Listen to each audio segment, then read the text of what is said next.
Bonjour à tous, je suis auteur, donc avec mes collègues du cahier de géométrie 6e qui va paraître pour cette, rentrée 2023.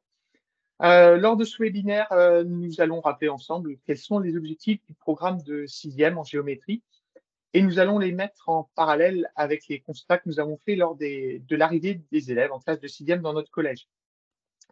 Et donc je vous expliquerai quelles solutions nous avons pu mettre en place au sein de notre collège afin de pouvoir faire progresser les élèves, en géométrie en classe de 6e pour les préparer au mieux à l'entrée en cycle 4 et puis surtout, quels moyens aussi nous avons mis en place pour rendre nos pratiques pédagogiques plus inclusives dans le but de rendre finalement, accessibles à tous les notions de géométrie.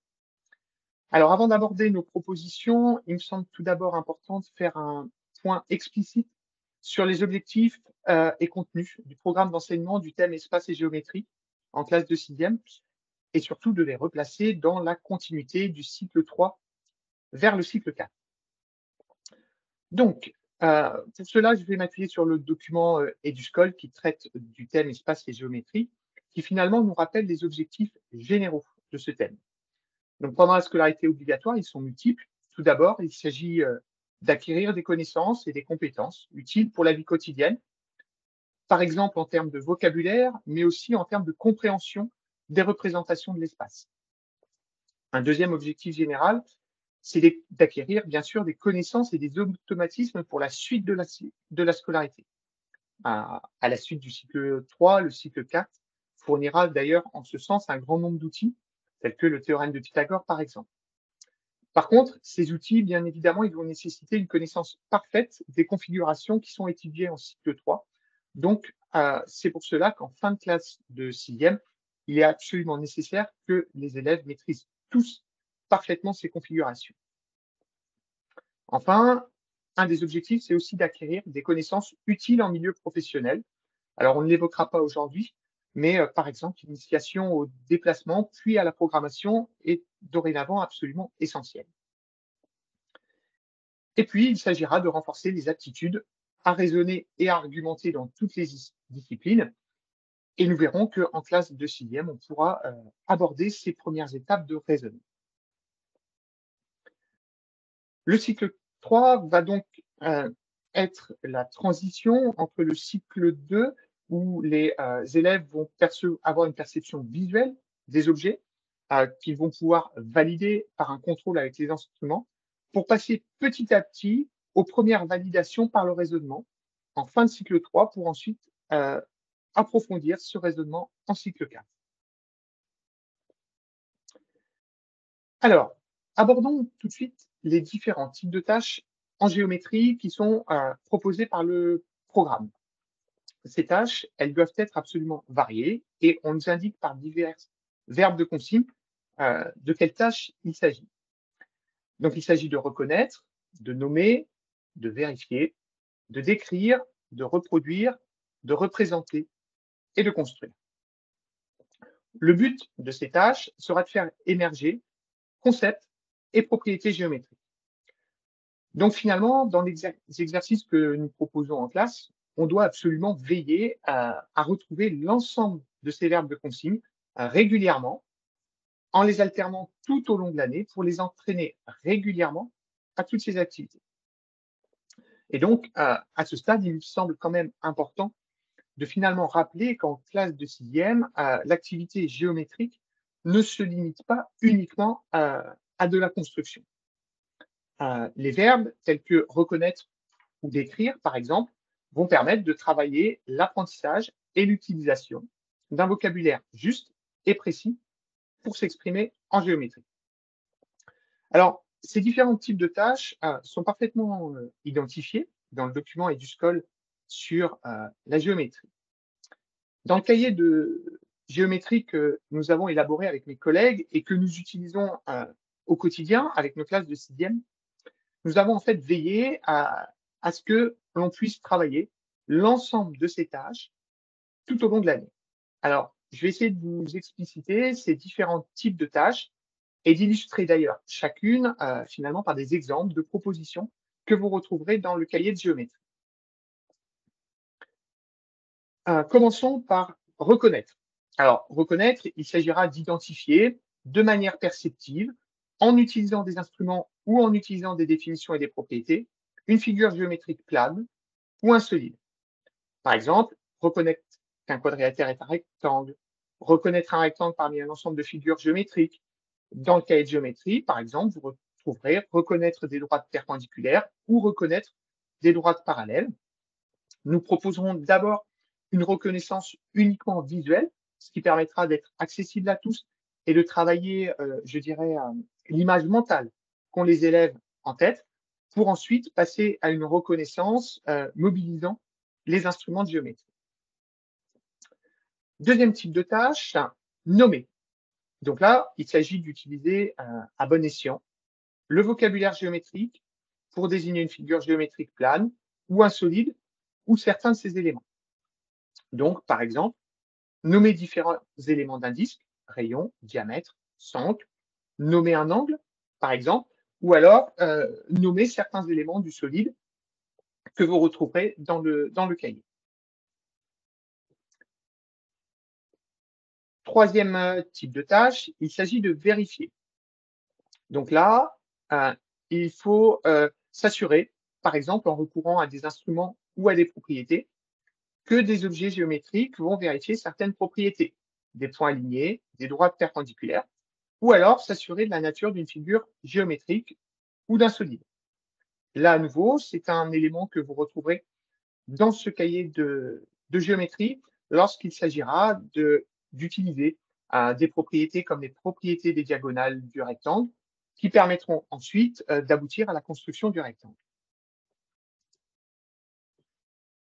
Et quatrième type de tâche, décrire.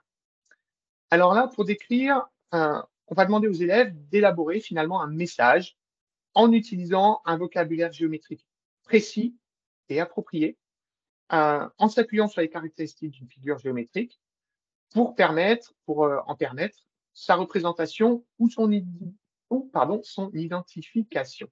Donc là, 3 exemples, décrire et tracer des cercles, décrire et coder des figures usuelles. Dans cette compétence d'ailleurs, au passage, on retravaillera toute la partie codage des figures, je dirais dans les 2 sens. C'est-à-dire, on donne une figure codée aux élèves et ils doivent interpréter le codage, donc effectuer une description.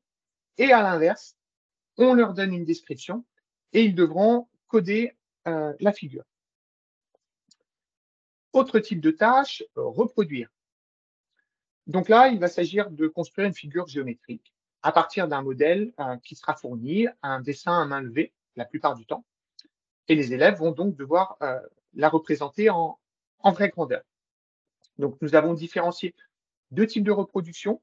D'une part, les figures usuelles simples, telles que les triangles, carrés, rectangles ou losanges. Et d'autre part, des figures complexes, c'est-à-dire des figures qui sont des assemblages de figures usuelles. Ensuite, la tâche représentée, où il va falloir reconnaître et utiliser des éléments de codage d'une figure géométrique plane ou d'une représentation de solide, euh, afin de pouvoir, par exemple, dans les compétences 20 et 21, d'être capable de représenter des solides en perspective en respectant, par exemple, le fait qu'il s'agisse d'un pavé droit ou d'un cube. Et puis, bien évidemment, le dernier type de tâche qui est finalement, il est vrai en classe de sixième, un travail très courant, heu, il s'agit de la tâche construire.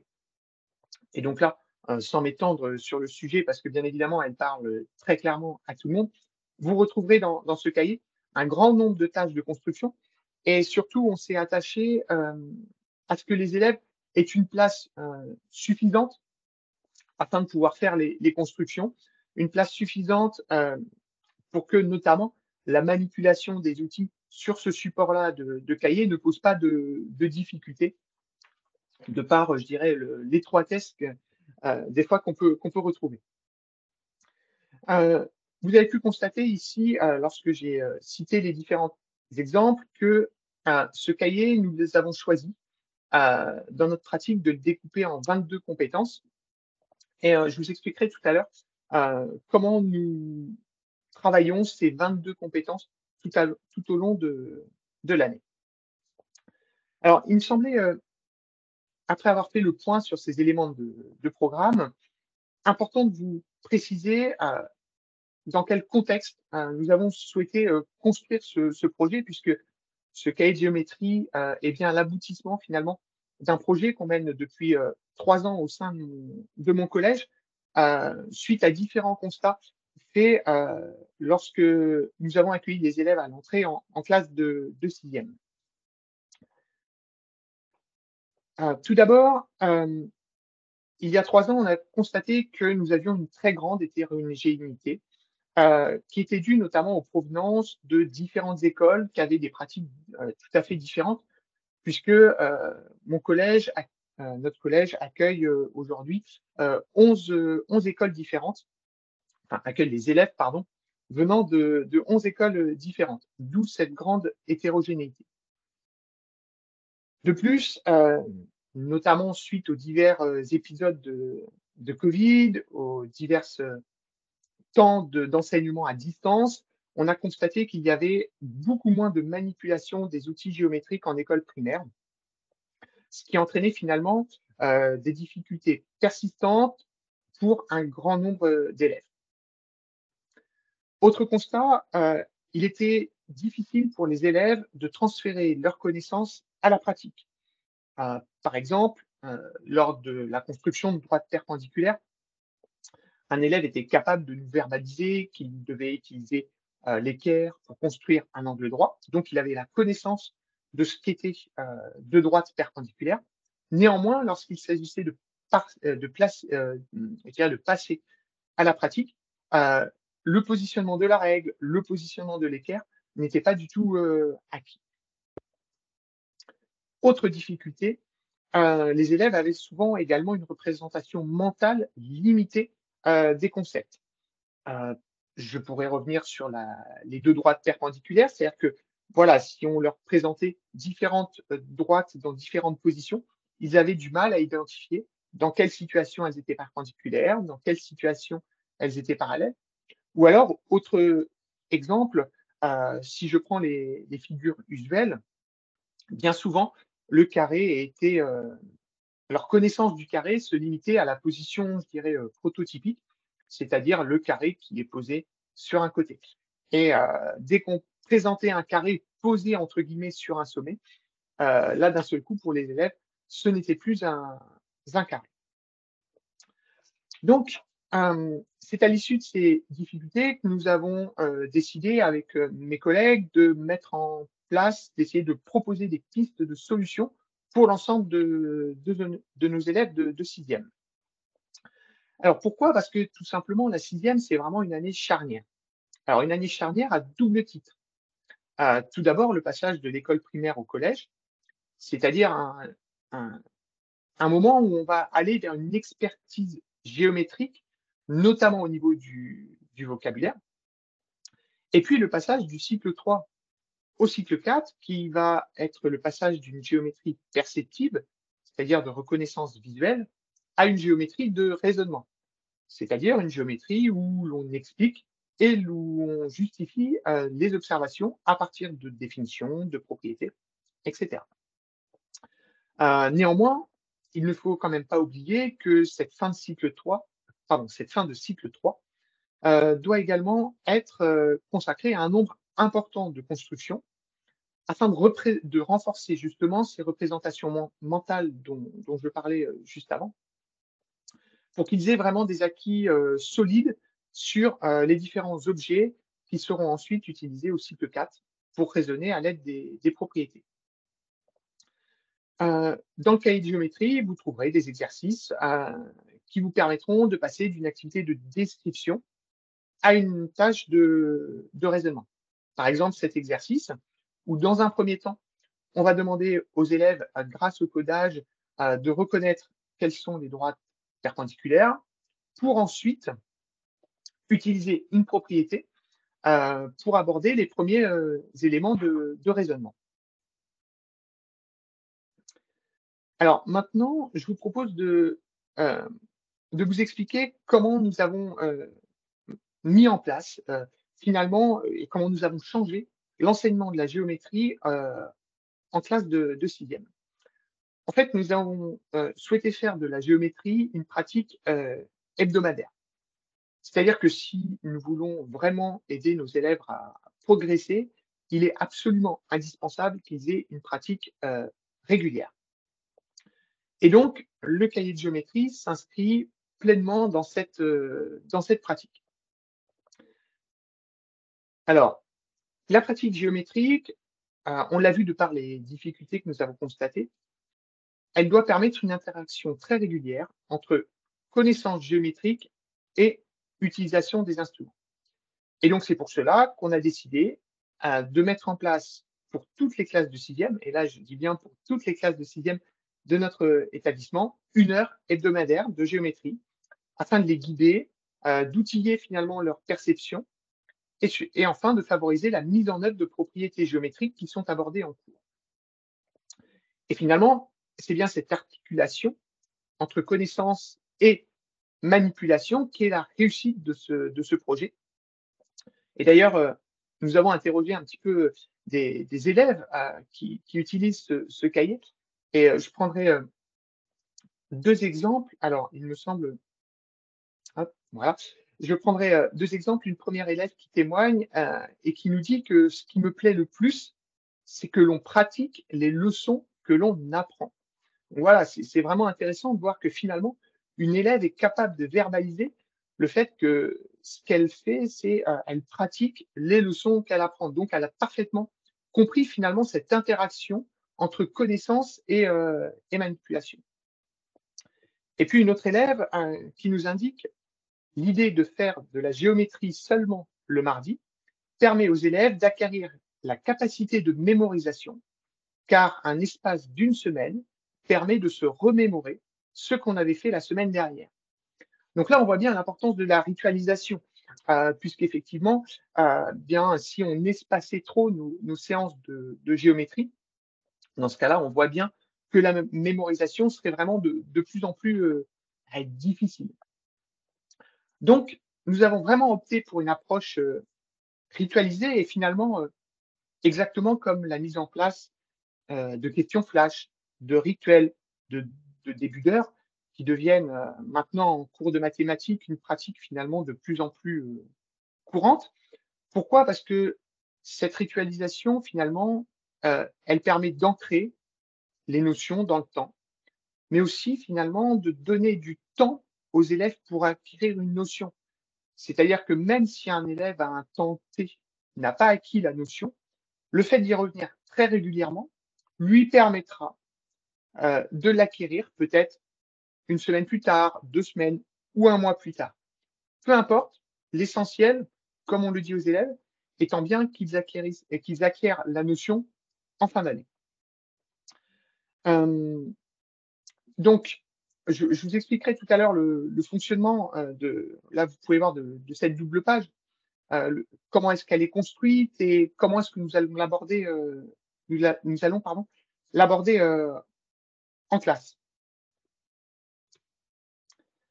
Alors, hem dans ce cahier de géométrie, on propose un certain nombre d'exercices, mais attention, il ne faut absolument pas déconnecter, ces exercices des situations, d'apprentissage qui vont être absolument essentielles pour, les élèves.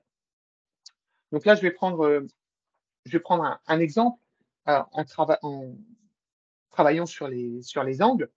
Vous retrouverez donc, un certain nombre d'exercices très classiques pour, nommer, identifier, construire, mesurer des angles. Bien évidemment, avant ces exercices, on ne peut pas faire l'impasse des situations d'apprentissage.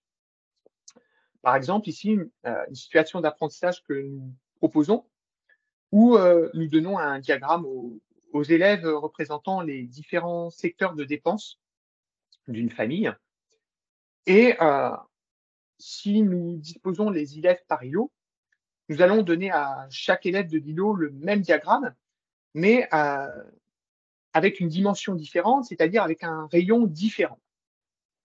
On va leur demander de découper chaque secteur et donc ils vont pouvoir les comparer.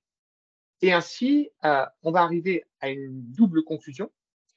C'est tout d'abord que finalement la taille du secteur, dépend en fait de l'écartement, de l'ouverture, donc on va approcher la notion d'angle et en même temps, on constatera du fait que les diagrammes ont des rayons différents, que finalement la longueur des côtés de chaque angle ne change pas l'écartement.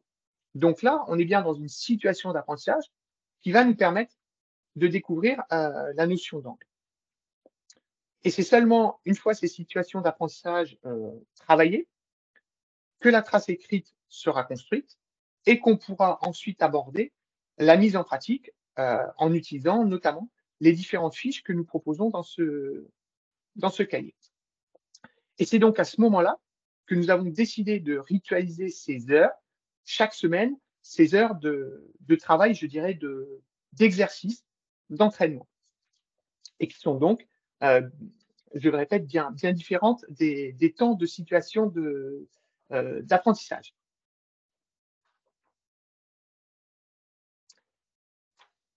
Alors, comme je vous l'ai expliqué, tout à l'heure, je vais vous présenter maintenant le fonctionnement que nous avons mis en place lors d'une séance, de pratique, géométrique. Donc là, dans ce cahier, en fait, vous allez retrouver un ensemble de fiches que nous utilisons depuis 3 ans, que nous avons fait, évoluer. Heu, on a, développé aussi également le nombre de fiches afin de pouvoir couvrir l'ensemble, des thèmes du programme. Donc pour chacune des compétences, vous retrouverez un découpage avec une première partie que nous avons souhaité intituler «Je me prépare». Vous le retrouvez ici dans le cadre, orange avec le titre orange «Je me prépare». Cette partie-là, son objectif, c'est vraiment d'être une verbalisation, des connaissances des élèves. Je vous explique, un tout petit peu, après.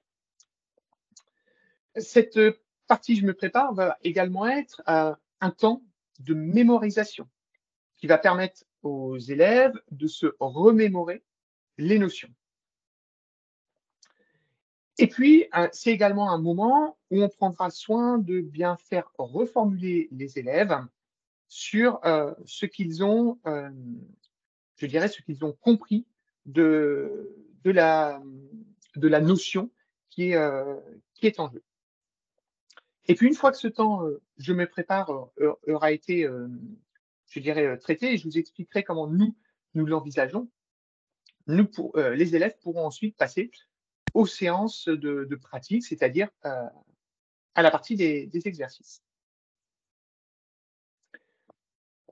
Alors vous l'avez vu à l'instant, je reviens un tout petit peu en arrière, sur cette compétence numéro 21, où il s'agit de représenter des patrons des solides.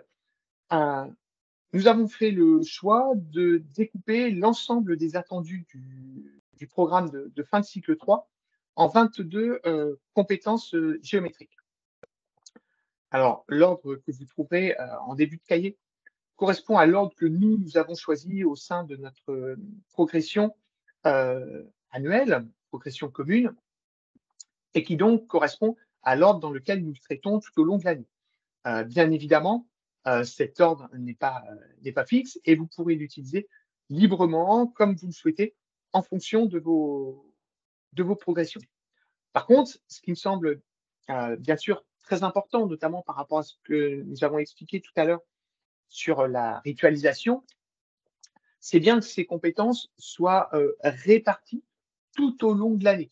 Il ne s'agirait pas ici de faire, un gros bloc de géométrie, par exemple, avec les compétences 1, 2, 3 et 4 pendant, quelques semaines, pendant 2 semaines, voilà. Faire ensuite une pause, puis enchaîner sur les compétences 6, 7, 8, 9 pendant, à nouveau, 2 semaines, faire une longue pause et cetera. Non, c'est pas du tout, l'esprit de notre travail et je ne pense pas que ça soit ce qui permette de faire progresser, les élèves en géométrie. Là, il s'agit vraiment, heu, de ritualiser avec une pratique, vraiment la plus régulière, possible. D'autre part, vous pouvez voir qu'à côté de ces compétences figure, une échelle d'évaluation avec, MF pour maîtrise fragile, MS pour maîtrise, satisfaisante et puis, MTS pour une maîtrise, très satisfaisante.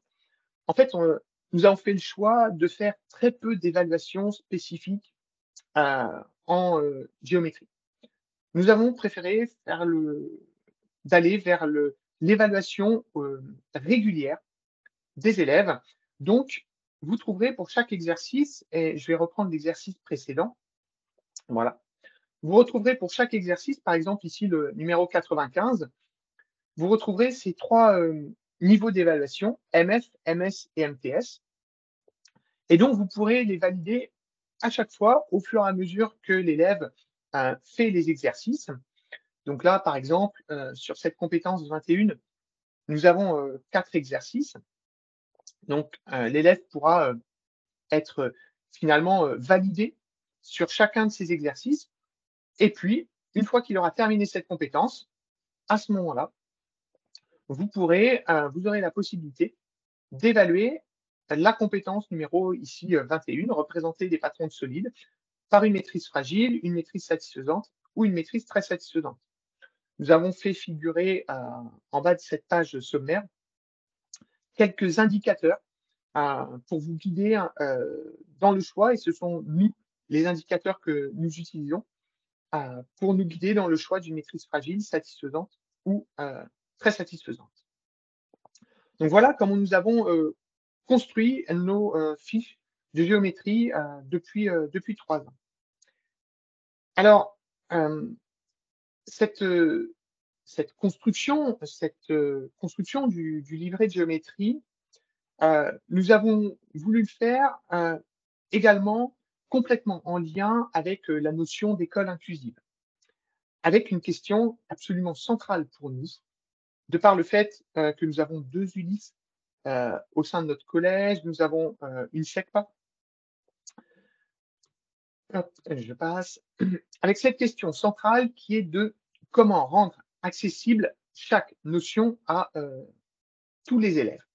Et c'est donc pour ça, et j'y reviens, que nous avons préparé, que nous avons créé, pardon, ce petit encart en début de compétence que vous retrouverez au début de chaque compétence qui s'appelle «Je me prépare».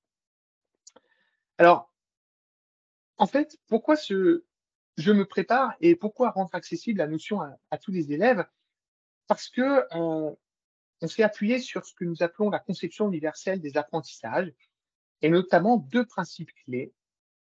Tout d'abord, il s'agit d'anticiper en amont les blocages éventuels pour les élèves et d'autre part, le fait que tout ce qui peut aider un élève en particulier va être finalement bénéfique pour tous. Et donc, c'est à partir de ces principes que nous avons, eu l'idée d'élaborer ce petit temps de début de séance, avant les exercices qui permettra en fait de mobiliser les connaissances des élèves avant de pouvoir, les mettre en œuvre en exercice. Et vraiment ce temps de démarrage est vraiment un temps clé de la séance, je dirais, qui ne doit pas être pris à la légère. Parce qu'effectivement, c'est à ce moment-là, qu'on s'assurera de la bonne compréhension de tous les élèves. Par exemple, ici, en leur demandant dans quelle situation est-ce que le point A est symétrique au point B, donc on mobilisera leurs connaissances. Alors, on peut les mobiliser à l'écrit, sur le cahier. Ça peut être fait à l'oral, en classe entière, individuellement, par groupe. Ça, chaque enseignant le gère, selon son libre arbitre. Et puis, pour vérifier cette bonne compréhension, à la fois des connaissances, mais à la fois des consignes, on passe par beaucoup de temps de reformulation, dont j'ai parlé tout à l'heure. Des reformulations comme par exemple: «Qu'as-tu retenu? Pourrais-tu me réexpliquer ce qu'est le symétrique? Peux-tu me rappeler?» Et tout ce travail de vérification de la compréhension des connaissances, lorsque nous passerons à la séance, à la partie exercice, de même, on vérifiera la bonne compréhension des consignes, par exemple avec la question, «Pourrais-tu me dire ce que l'on te demande de faire?» Donc cette partie Vraiment, je me prépare. Nous l'avons souhaité pour que tous les élèves puissent ensuite rentrer en activité. C'est-à-dire que suite à cette partie, finalement, tous les élèves ont revu les points essentiels, ont remobilisé les points essentiels avant de pouvoir, aborder les exercices. Dans ce cadre, de l'école inclusive et ce que j'indiquais tout à l'heure d'un des principes de la conception universelle des apprentissages, qui est que tout ce qui peut aider un élève en particulier est bénéfique pour tous, nous avons créé une série de coups de pouce. Donc dans le cahier, ils seront repérés par un petit logo qui sera numéroté et l'ensemble de ces coups de pouce seront, à disposition des enseignants en téléchargement. De notre côté, comment est-ce que nous les avons mis en place en classe? En fait, nous les avons imprimés, nous les avons plastifiés et ils sont à la libre disposition des élèves. Et par exemple, sur cet exercice numéro 45 où nous demandons de donner le nom, le sommet et les côtés de chaque angle, nous proposons un coup de pouce. L'élève pourra alors librement, alors c'est une question d'habitude après, aller chercher le coup de pouce qui correspond, le coup de pouce numéro 12 et s'en servir pour, je dirais le guider dans son raisonnement, éventuellement dans la tâche. Ce qui est important, c'est que ces coups de pouce, ils sont disponibles pour tous les élèves, que ce soit des élèves à besoins éducatifs particuliers, des élèves ULIS, des élèves présentant des troubles TDA, TDAH, des élèves 10, peu importe, ou des élèves ordinaires, ils sont disponibles pour tous les élèves. Et le fait que ces coups de pouce soient disponibles pour tous sera beaucoup moins stigmatisant pour les élèves et je dirais, au fur et à mesure que l'année avance, une fois qu'ils ont pris l'habitude, qu'ils ont osé aller les chercher, ça devient, de plus en plus, facile pour eux.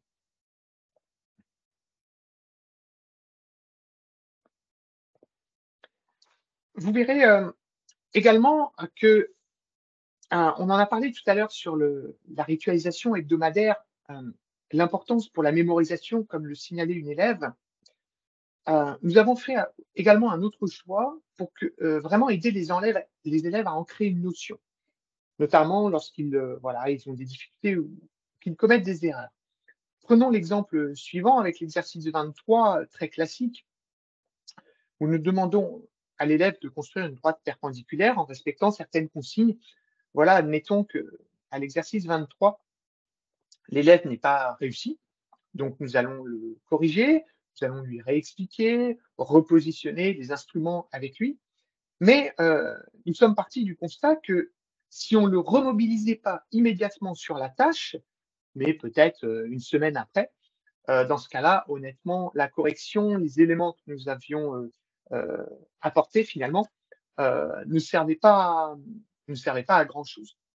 Donc, nous proposons un certain nombre d'exercices avec une indication à faire si l'exercice précédent n'a pas été réussi, qui vont permettre aux élèves de tout de suite se remobiliser, les conseils qu'on leur a apportés, pardon, les corrections, les placements ici, des outils pour que aussitôt ils corrigent, je dirais, leur représentation qu'ils avaient et qu'ainsi ils puissent, mieux, je dirais, ancrer la notion et mieux corriger leurs erreurs. Alors on pratique cela depuis 3 ans, on l'a même étendu à d'autres exercices hors de la géométrie et je peux vous assurer que c'est vraiment une méthode qui fonctionne, très bien pour, faire progresser les élèves. Bien évidemment, une autre question qui se pose, c'est que peut-on proposer aux élèves qui sont performants? Puisque, on a des élèves en géométrie en classe de 6e qui arrivent et qui sont tout à fait, performants, qui manipulent très bien les éléments. Et donc nous avons créé un certain nombre d'activités en autonomie pour ces élèves-là, qui se situeront à la fin du cahier et vous verrez qu'ils sont repérés à chaque fin de compétence. Il y a, des propositions d'activités en autonomie, en lien avec les compétences qui ont été travaillées et qui redirigent vers des exercices qui vont permettre de complexifier la tâche et de développer les compétences des meilleurs, élèves, des élèves les plus performants. Une autre possibilité pour les élèves plus performants, c'est le soutien aux pairs, notamment par l'accompagnement d'élèves en difficulté, la réexplication, le soutien, aux élèves en difficulté. Alors, en conclusion, ce qui me semble, important de retenir et bien finalement, c'est ce qu'une élève, nous a fait remonter, c'est cette articulation essentielle entre situation d'apprentissage et pratique. Et c'est bien cette articulation-là, qui va être la clé de voûte des progrès, réalisés par les élèves. Il ne faut absolument pas non plus oublier, le temps consacré à la préparation, c'est-à-dire la partie «je me prépare», je dirais la mise en condition avant la pratique. Il ne s'agit pas ici de je dirais on n'a pas fait le choix de débuter une séance de géométrie, par exemple, en disant: «Bon allez, chers élèves, prenez la page numéro 22 du livret, au travail, c'est à vous». Non, il y a vraiment un temps avant de conditionnement, de rappel des connaissances, de mobilisation. C'est également un temps qui permet finalement de mettre, tous les élèves aussi en condition de travail. Un temps où on va recentrer les élèves, sur la tâche. Un autre point, c'est le soutien à l'autonomie par les coups de pouce, qui vont permettre de vraiment rendre l'élève autonome et notamment qu'il soit capable de prendre conscience par lui-même de ses besoins. Nous avons voulu également que ce cahier soit le plus accessible à tous et vous trouverez des exercices, les premiers exercices, qui sont, très accessibles, notamment par le côté de reconnaissance, visuelle des situations. Ce qu'on a constaté et des chercheurs qui sont venus, observer notre travail, c'est, l'engagement actif des élèves dans la tâche que permet, je dirais cette méthode de travail. Et puis, bien évidemment, très important, il s'agit de ritualiser le travail pour créer des automatismes et également pour permettre vraiment d'ancrer, les notions dans le temps. Et c'est seulement finalement, grâce à cette ritualisation tout au long de l'année, que les élèves pourront vraiment acquérir, je dirais des bases, solides pour pouvoir ensuite entamer le cycle 4. Voilà, bien écoutez, je vous remercie de votre écoute. Merci Patrick, Fabien pour cette présentation.